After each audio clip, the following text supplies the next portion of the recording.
नमस्कार दोस्तों, स्वागत है आपका आज के मुख्य समाचारों में। जी हां दोस्तों, आपको यहां पर देखने को मिलेंगी सुबह से लेकर शाम तक की तमाम बड़ी खबरें मुख्य समाचार ब्रेकिंग न्यूज अपडेट्स के रूप में। तो चलिए दोस्तों, जान लेते हैं आज की पहली बड़ी खबर। रथ यात्रा में जुड़ा था जन सैलाब, अयोध्या में राम मंदिर बनना ही था, प्राण प्रतिष्ठा से पहले बोले लाल कृष्ण आडवाणी।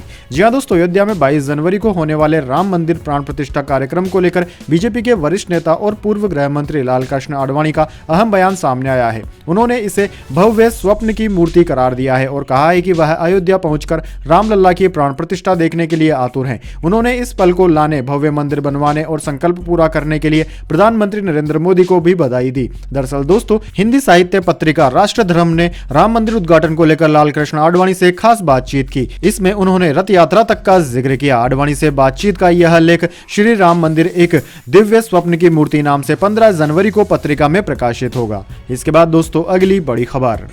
वायुसेना के AN-32 एयरक्राफ्ट का मलबा बंगाल की खाड़ी में मिला। 7.5 साल पहले 29 लोगों के साथ हुआ था लापता। जी हां दोस्तों, भारतीय वायुसेना के उस AN-32 एयरक्राफ्ट का संभावित मलबा बंगाल की खाड़ी में बेहद गहराई में पाया गया है, जो करीब 7.5 साल पहले 29 लोगों के साथ लापता हो गया था। मलबा बंगाल की खाड़ी में लगभग 3.4 किलोमीटर की गहराई पर पाया गया। न्यूज एजेंसी PTI के मुताबिक रक्षा मंत्रालय ने कहा है कि हाल ही में राष्ट्रीय महासागर प्रौद्योगिकी संस्थान की ओर से तैनात एक autonomous under water vehicle AUV की ओर से ली गई तस्वीरों की जांच से पता चला है कि चेन्नई तट से 310 किलोमीटर दूर स्थित मलबा एक AN-32 विमान का है। तस्वीरों की जांच करने पर उन्हें AN-32 विमान के अनुरूप पाया गया है। मंत्रालय ने एक बयान में कहा कि उसी क्षेत्र में किसी अन्य विमान के लापता होने का कोई इतिहास नहीं है, इसलिए संभावित दुर्घटना स्थल पर यह खोज मलबे के संभवतः दुर्घटनाग्रस्त IAF AN-32 से संबंधित होने की ओर इशारा करती है। इसके बाद दोस्तों, अगली बड़ी खबर। राहुल गांधी की भारत जोड़ो न्याय यात्रा की जगह बदली, इम्फाल की जगह अब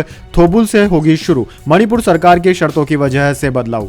जी हां दोस्तों, कांग्रेस की न्याय यात्रा मणिपुर की राजधानी इम्फाल की जगह अब 34 किलोमीटर दूर थोबुल से शुरू होगी। कांग्रेस पार्टी ने राज्य सरकार की शर्तों की वजह से यह बदलाव किया है। राज्य सरकार ने यात्रा में 1000 लोगों के शामिल होने की परमिशन दी थी। कांग्रेस ने इन शर्तों की वजह से जगह में बदलाव किया है। कांग्रेस के मणिपुर अध्यक्ष किशम मेघचंद ने कहा कि हमने 2 जनवरी को जिला प्रशासन से इम्फाल के हम्पा कागजेमबुग मैदान से यात्रा शुरू करने की अनुमति मांगी थी। कानून व्यवस्था का हवाला देकर पहले इससे इनकार कर दिया गया। 10 जनवरी को सीएम से मुलाकात के बाद कुछ शर्तों के साथ इसकी अनुमति मिली। मेघचंद ने कहा कि राज्य कांग्रेस की एक टीम ने फिर से DGP राजीव सिंह और इम्फाल पूर्व के डिप्टी कमिश्नर और SP की मौजूदगी में चीफ सेक्रेटरी विनीत जोशी से मुलाकात की थी। हमें बताया गया कि कार्यक्रम स्थल पर 1000 से अधिक लोगों को अनुमति नहीं दी जाएगी। इसके बाद दोस्तों, अगली बड़ी खबर। महंगाई ने तोड़ा 4 महीने का रिकॉर्ड, दिसंबर में इतना महंगा हुआ खाने पीने का सामान। जी हां दोस्तों, दिसंबर में महंगाई में खुरदरा महंगाई दर बढ़ गई है। खाने पीने वाले सामान के रेट्स बढ़ने से महंगाई दर में इजाफा हो गया है। रिटेल इन्फ्लेशन पिछले महीने बढ़कर 4 महीनों के रिकॉर्ड लेवल 5.69% पर पहुंच गई। उपभोक्ता मूल्य सूचकांक यानी कि CPI पर आधारित मुद्रास्फीति नवंबर 2023 में 5.55% और दिसंबर 2022 में 5.72% रही थी। दोस्तों, आपकी जानकारी के लिए बता दें, इससे पहले बीते साल अगस्त में मुद्रास्फीति 6.83% के उच्च स्तर पर पहुंच गई थी।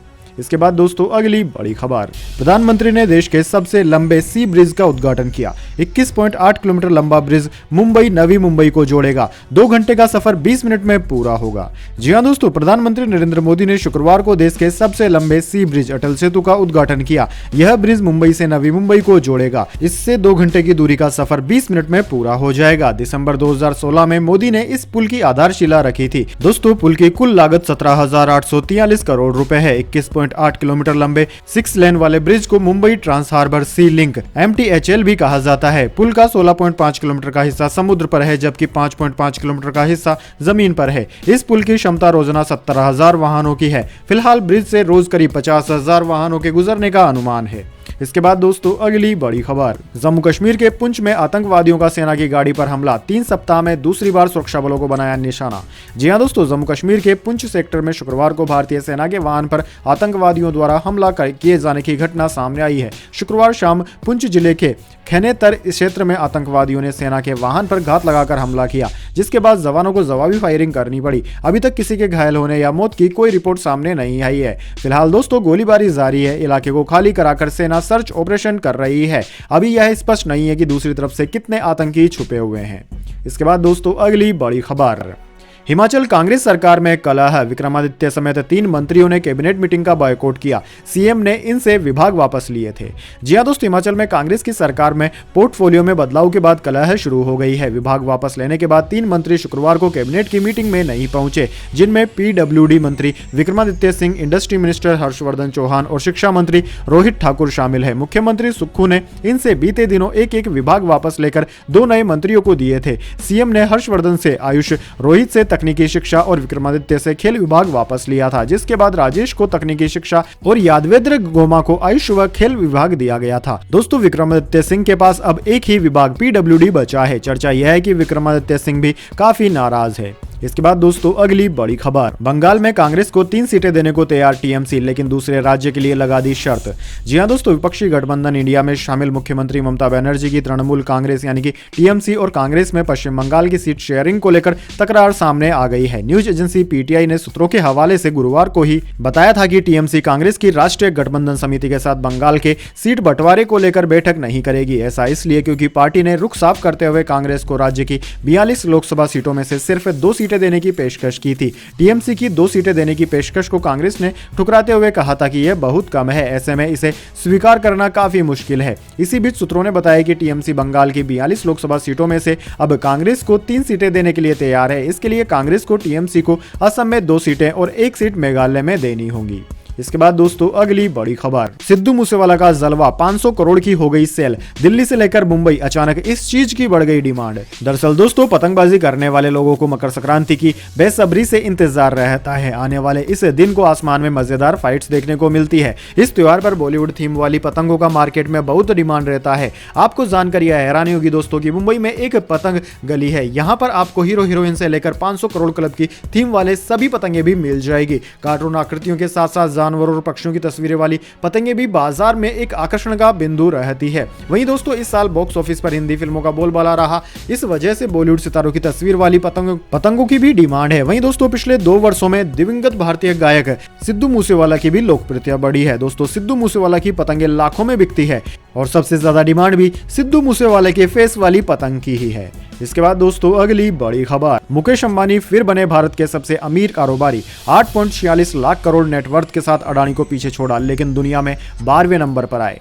जी हां दोस्तों, रिलायंस इंडस्ट्रीज के चेयरमैन मुकेश अंबानी एक बार फिर भारत के सबसे अमीर कारोबारी बन गए हैं। उनकी नेटवर्थ 2.8 बिलियन डॉलर यानी कि करीब 23,000 करोड़ रुपए बढ़कर 101.8 बिलियन डॉलर यानी करीब 8.46 लाख करोड़ रुपए हो गई है। अंबानी जून 2022 के बाद पहली बार 100 बिलियन डॉलर क्लब में भी शामिल हो गए हैं।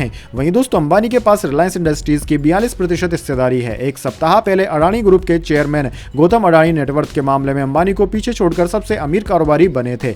तब वे ब्लूमबर्ग मिलेनियर इंडेक्स में 8.12 लाख करोड़ की नेटवर्थ के साथ दुनिया में 12वें नंबर पर थे। अंबानी 8.07 लाख करोड़ के साथ 13वें नंबर पर थे।